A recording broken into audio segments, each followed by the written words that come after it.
Excuse me a second. Let the record reflect that the defendant is laughing during the victim impact statement. In Albany, New York, a city of history and quiet neighborhoods, the courtroom of Judge Roger McDonough became the stage for a chilling moment, one that people would remember long after the gavel came down. On this day, 20-year-old Alvin Foy III stood before the court, facing second-degree murder, attempted murder, and weapons charges. He wasn't some hardened criminal with a long record. Foy was just out of his teens, a young man who once laughed with friends on the same streets where his crime unfolded.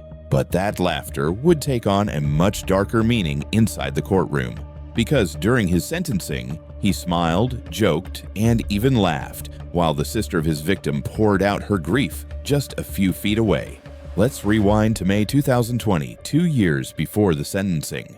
Albany police responded to chaos on Essex Street, a neighborhood in the downtown area. Witnesses described the sound of rapid gunfire, 31 shots tearing through the night air. People screamed and ran for cover. Cars peeled away. When the gunfire stopped, 2 people were hit. The intended target, a man Foy and his friend Jamir Manning, both 20 years old, had argued with earlier that evening, was struck in the shoulder and survived. But another bullet, one that wasn't meant for anyone, hit 18-year-old China Forney, a high school senior. She was standing nearby, completely uninvolved in the dispute. That single bullet struck her in the back. She was rushed to the hospital, but doctors couldn't save her. China was pronounced dead shortly after arriving. China wasn't just another name in a police report. She was a student athlete at Albany High School, described by teachers as hardworking, bright, and full of energy. She was just weeks away from graduation, preparing to walk the stage, collect her diploma, and step into adulthood. Her death broke the community's heart. Friends gathered at vigils with balloons, photos, and candles. People demanded to know why 2 young men, barely out of high school themselves, thought it was okay to fire 31 shots into a crowd. Police quickly zeroed in on a suspicious vehicle captured leaving the scene. That car led detectives straight to Alvin Foy and Jamir Manning. Inside, they found evidence linking the pair to the shooting. Witness statements, surveillance, and ballistics all pointed to them as the shooters. Manning decided to plead guilty to murder, taking a sentence of 20 years to life in prison. But Foy, he chose to fight it. He pled not guilty, claiming he wasn't the one who fired the fatal shots. And so, the case went to trial. In 2022, the courtroom in Albany County filled with quiet tension. Family members of both sides sat only feet apart. Prosecutors showed surveillance clips, presented forensic evidence, and called witnesses who testified that Foy fired the gun from the car that night.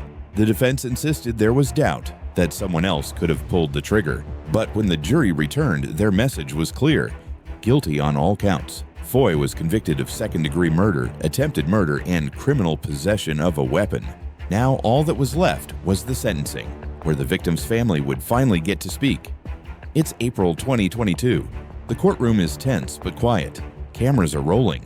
As the judge prepares to begin, Foy sits at the defense table smiling. He looks relaxed, almost amused. But what's about to happen will erase that smile for good. Before the sentence is handed down, the court allows victim impact statements. This is the family's chance to speak directly to the person responsible for their loss.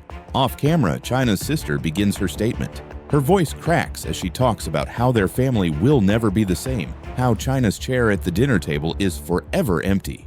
But as she speaks, Foy starts to laugh. Not a nervous chuckle, but a grin that grows into a smirk, then quiet laughter.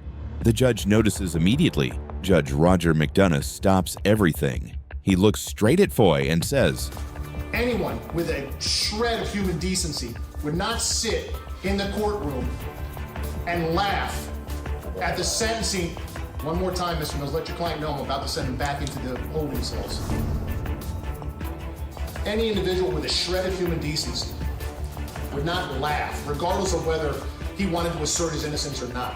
He would not laugh and make a joke and slouch in the chair and act like this is a bus stop. Still, Foy continues to make faces, eyes rolling, lips curled. The tension in the room becomes unbearable. You can almost feel the pain from the victim's family turn to anger. Court officers move closer, watching carefully.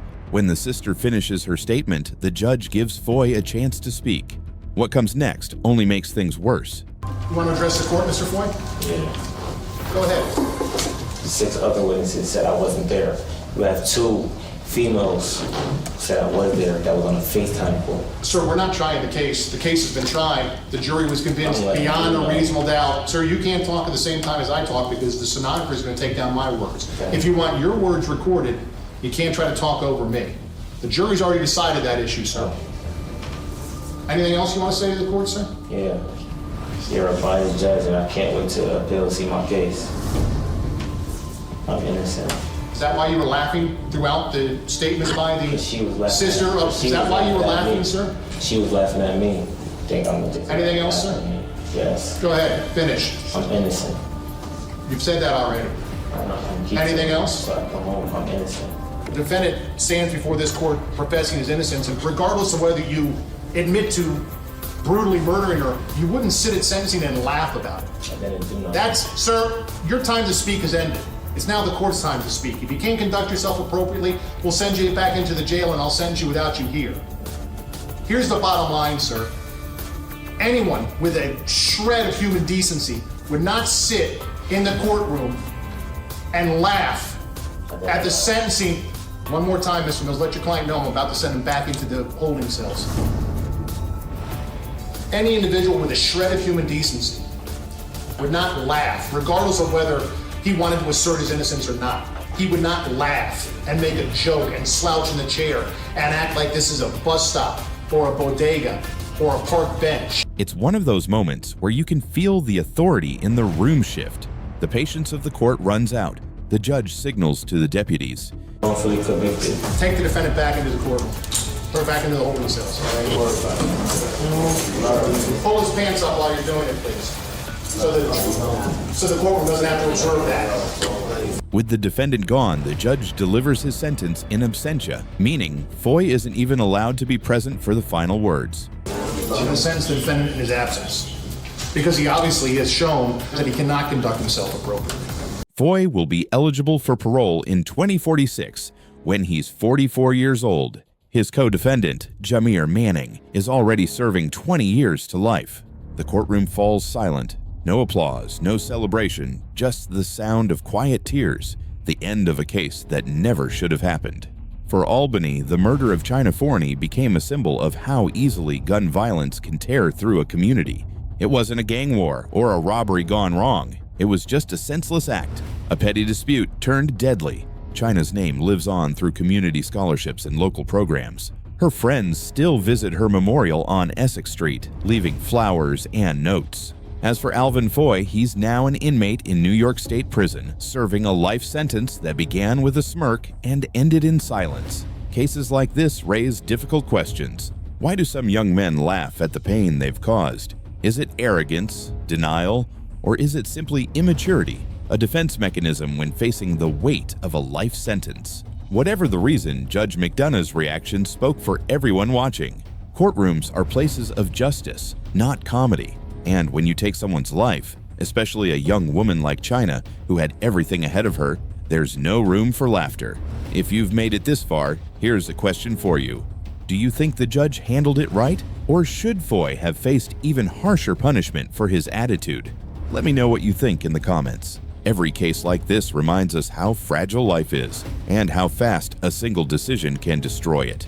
If you want to see more real courtroom moments and true crime stories told with clarity and respect, hit subscribe and turn on notifications. There's always another story to learn from.